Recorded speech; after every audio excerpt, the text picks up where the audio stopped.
Hello, everyone, and welcome back to the channel. Today, I have with me Deanna and Deanna, yeah. Deanna. Correct? Okay, You got it great. I right. got, I got it.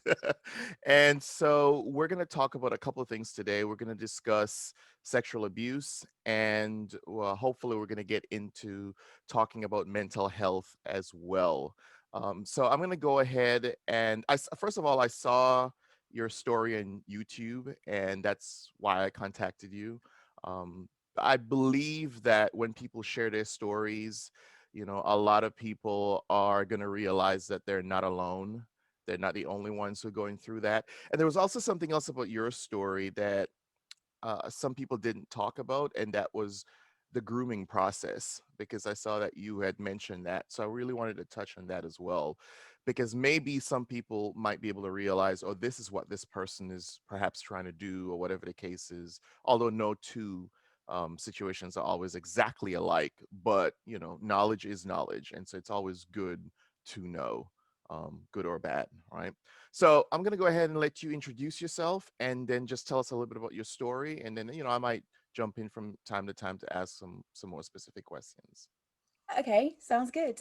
So hello everyone. My name is Deanna, and I've got a little bit of a croaky voice today because, like, I don't know what's going on today. But yes, my name is Deanna. I am a mental health and lifestyle YouTuber, and I'm sure that Dr. Smart will leave.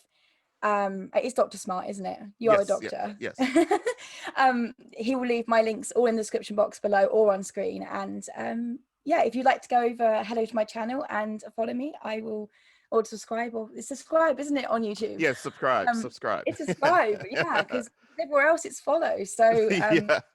yeah, so if you'd like to head over to my channel and subscribe, I will appreciate it, definitely.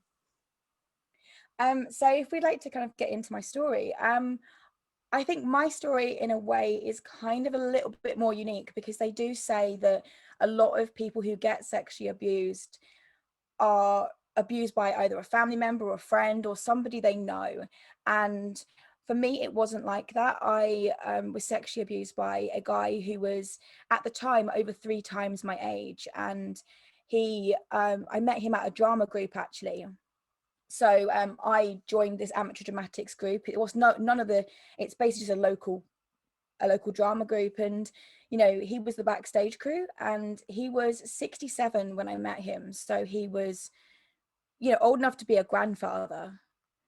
Um, and yeah, he basically, the whole grooming process, which I think is the bit you really wanted me to talk about, as like is important in this kind of case. For me, the grooming process was gifts, and it was things that he would just give me randomly. There was no special occasion for it, and it was not as if he was giving it to me like once a month just to kind of like, here's something that I found that I think you'll like. It was something that was almost weekly in some things, which alarm bells didn't ring for me at the time because I'd never had anybody either in my family circle, my friend circle, or even online talk about sexual abuse. And I'd never had anybody talk about, as you said, the grooming process, like, and kind of knowing it was going to happen in a way. Like I didn't know, but even just knowing what the grooming process is like is sometimes, as you said before, knowledge is knowledge and knowledge is power. Like if you know that, this could be grooming. Obviously, it's not always a guy giving you gifts is not always grooming, but you know, kind of having those alarm bells ringing in your head is sometimes really important. So, did he ever offer any explanation for, oh, I'm giving you this gift because of? Sometimes, I suppose, he would say things like, I'm giving you this gift because my late wife had it, or something like that, and I don't want to be reminded by her because she's now passed on, and you know I'd rather give it to somebody who I think will appreciate it. And sometimes they were nice gifts, and sometimes they were gifts where I was like, like, why are you giving me this? One of the gifts that I can actually, that kind of comes to mind, was he gave me a box of 3 angels, like little sort of glass angels that sat in a little kind of presentation box. And for me, that was kind of quite weird because I was like, why are you giving me 3 angels? And his simple explanation was, because they were my wife's and I don't want them around the flat. And being, I suppose, in a way, a kind of naive 17-year-old, because at the time I was 17, and he didn't actually start abusing me until I was 18, which in England is the, in the eyes of the law, that is an adult, and you can be charged completely differently if you're found out to be guilty of sexual abuse or grooming. So And so I guess that's why his grooming process went on for probably about a year. yeah, I would say 6 to 8 months maybe is more accurate, like, you know, with the grooming process, because I remember joining the drama group probably, I think it was for the pantomime, so that would have been sort of October time, and I turned 17 in the August. So it would have been sort of shortly after my birthday, but it was after the pantomime that things kind of, yeah, the grooming process started. And then I think I went on a family vacation, as I think you say. We say holiday, but you say vacation. Um, and I came back from that, and that's when it really kind of ramped up pretty much as soon as I got back. And, you know, he knew I was 18. And to this day, I sit here and I think, was that his motive? Was that his plan almost? So how did he transition from the grooming? And no, if you don't want to talk about it, it's fine. But how did he transition now from the grooming process to the sexual harassment, where he really just, you know, I would say for me, it was, you know, it went from here's loads of gifts and here's like almost like a close friend relationship. And when I talked to people who were around at the time, they did find it weird, and they did find it kind of like a 17-year-old hanging out with a 67, 68-year-old. Like, you know, they found it very weird. But I was, I suppose, probably more of a naive 17-year-old and didn't see the issue with it. Like, and it got to the point where my parents met him. My parents met the guy and also didn't really pick up on anything that was out of the ordinary, because at the time when it was all going on, it was just, oh, he's given me this, he's given me that. And I don't know, I don't think my parents really put two and two together in a way, and kind of came to the conclusion that there might be something a bit fishy going on here. wow. Was it because in on one hand you kind of were, you know, suspicious, wondering, you know, what's going on. But on the other hand, it seems like he came off as a really nice guy and had an explanation for the gifts and all that sort of stuff. This is Yeah. why I'm doing this is why I'm doing that. And then your parents didn't think that, what did they think? He was just what, a mentor or? Something, I don't know. He that they I think they just kind of, they looked past the fact that he was older, and because he always came across as friendly, as nice, as, you know, there was never any kind of behavioral reason for him to kind of come across as a typical sexual abuser. It was he was just a nice guy in their Mhm. eyes. And, you know, what kind of, to answer your question as before, what bridge between the kind of grooming process was, for me it was mainly gifts, and it was just compliments, and it was doing things that I wanted to do and stuff like that. Like, I try to think. I think he might have done. He did a photo shoot with me in his living room, and not like a sexy, posy photo shoot, but just in a nice dress and some heels or something. And yes, I felt awkward, but part of the whole, what the storyline that he kind of grasped onto with my sexual abuse was that he wanted to help with my singing, and that was one of his big sort of, I know about singing, I know people in the industry, and I want to help you, basically. And that's pretty much because when I was 17, being a singer was like my ultimate goal. And I thought, well, in my mind, I was like, okay, this guy is saying he can help me, and that would help me potentially fulfill my dream. So that's kind of what I was thinking. And that's completely understandable because you know, I'm thinking back to at that age, how sometimes gullible someone who's young can be.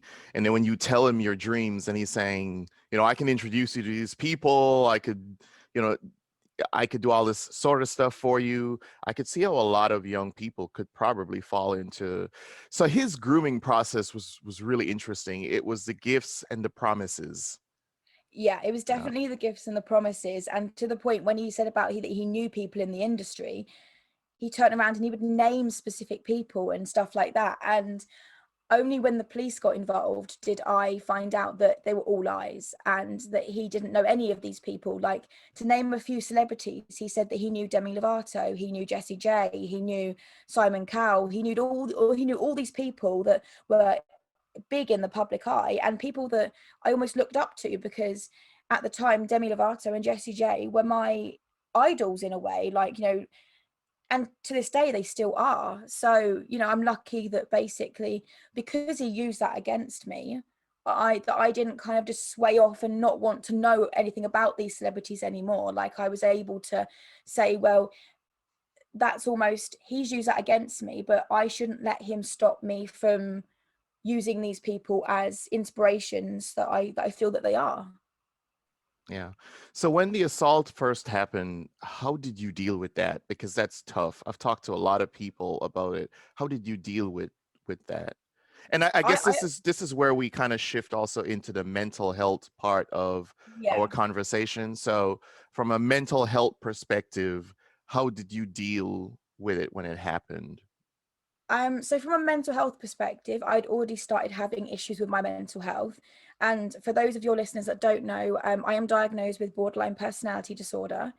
And I had that diagnosis in the pipeline when I kind of met him at 17. And then when I kind of was sexually abused at the 18, I'd already been diagnosed with it.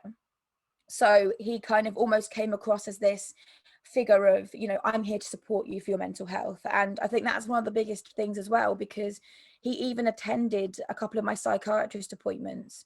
So he went there and he would say, I'm your friend and stuff like that. And he even made my support worker and my psychiatrist believe that to a point. Wow, this guy was good. Yeah, well, apparently so. Yeah.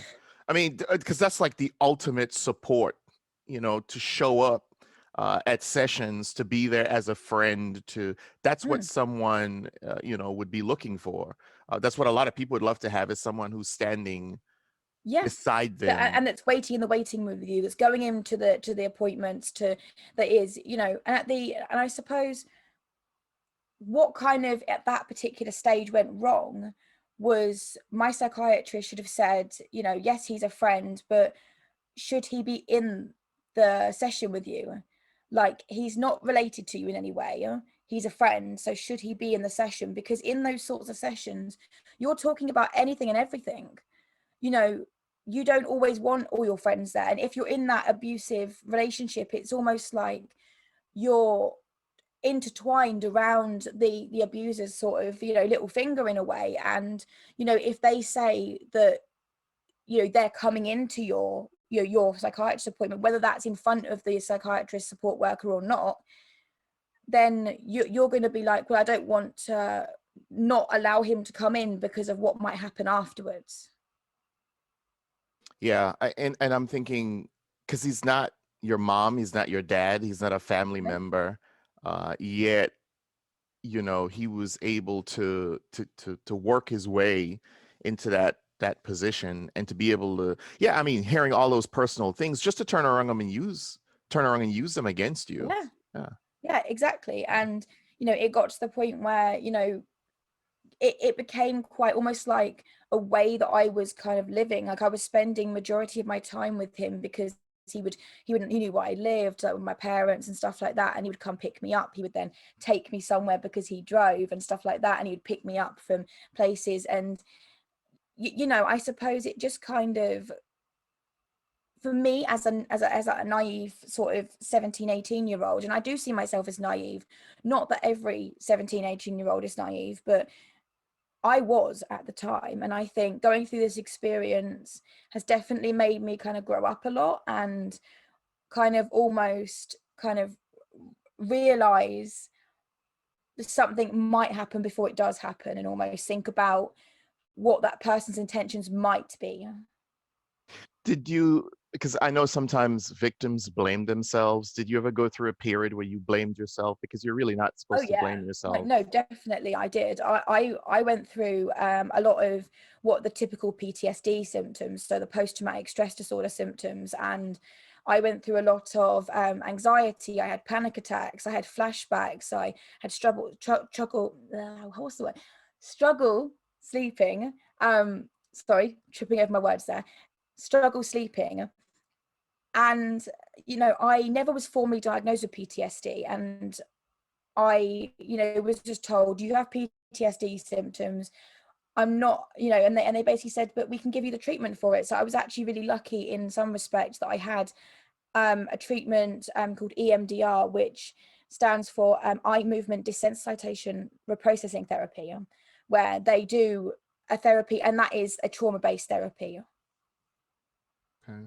So what advice would you give to someone whom they've probably been sexually abused, they're going through it right now, but they haven't told anyone? What advice would you give to that person, and it that connection to their mental health and maybe saying something?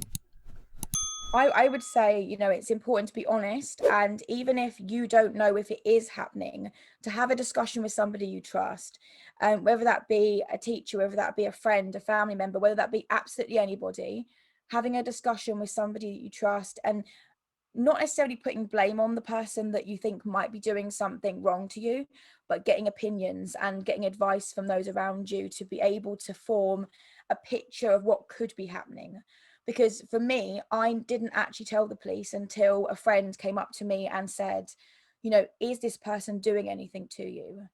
And it took me aback, because I didn't think anyone was noticing. I didn't think anyone cared enough, in a way, because I was quite depressed at the time as well, and I didn't really think that anyone would have cared enough to ask.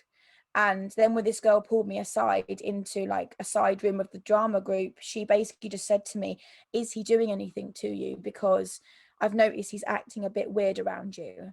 And it was thanks to her that I actually then got in contact with the police, and the investigation kind of all started and got the ball moving, basically. And I think that's a good place for us to bring this our interview to the end. And that's for people to be able to reach out and to say something. So many people don't say something because they feel guilty, like they somehow caused this to happen to them.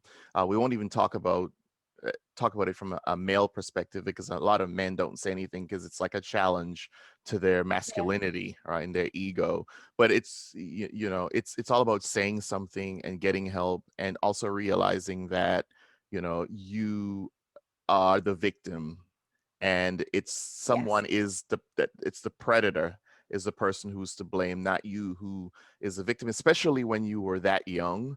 And you can't blame yourself for what someone did to you like that. So I want to thank you so much for sharing your story. I really believe in storytelling and sharing stories, because I feel it's really empowering when we share stories and people are able to learn from stories, and hopefully, if not avoid, but figure out how to mend whatever challenges and struggles that they are dealing with in their lives. So I thank you so much for taking the time to share your story. And yes, all of you who are watching this video, please go ahead and follow. Is it Deanna? Am I saying it right again? Deanna, Yes, yes. yes, yes. Go. So follow her. Your channel link will be down below and all that, and And Instagram thank you or so whatever. much for reaching out to me, because I didn't come across your channel, you came across mine. Yeah, yeah. So, No problem. it's an honor to be able to talk to somebody as such as yourself. All right. Thank you very much. All right.